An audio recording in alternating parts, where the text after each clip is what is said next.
que la dimension historique doive être ramenée au jour avec la dimension politique, nous ne le disons pas pour restaurer une théorie de l'histoire universelle. Tout autant récusons-nous le point de vue du survol de la totalité sociale et celui du devenir de l'humanité, visé comme évolution ou comme succession de formations s'engendrant l'une à partir de l'autre. Tout autant la notion d'une substance nommée société, avec un S majuscule, et celle d'un temps plein ou d'un continuum de sens. Dimension historique, le terme est justement avancé pour éviter l'équivoque désormais attaché à l'idée même de l'histoire, pour suggérer qu'il n'y a pas de lisibilité des articulations du social dans le présent qui ne suppose leur appréhension dans le temps. C'est dire que la société moderne, parenthèse, au pluriel, n'est pas à replacer dans l'histoire comme le geste et la parole de l'acteur à rapporter au moment convenu de l'intrigue, mais à connaître dans son historicité, à découvrir à travers des événements qui ne sont pas seulement des constellations d'accidents,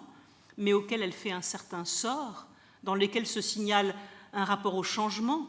un style de discrimination du passé et de l'avenir, ou une impuissance à se replier entièrement sur l'acquis, ou une démesure propice à l'épreuve de ce qui le met en défaut. Fin de citation. Ce qui signifie que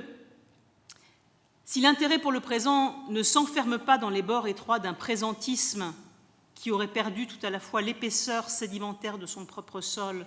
et l'horizon de dessein à venir, et je pense par exemple aux analyses récentes que François Hartog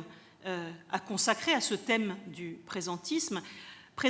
dans les termes de François Hartog, auquel la démarche lefortienne ne correspond en rien. Il n'y a pas d'écrasement de la dimension de l'histoire sur le seul présent.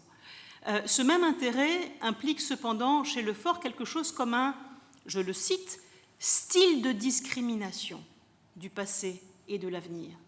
c'est-à-dire l'identification de transformations, de points de mutation, toujours enregistrés, toujours analysés,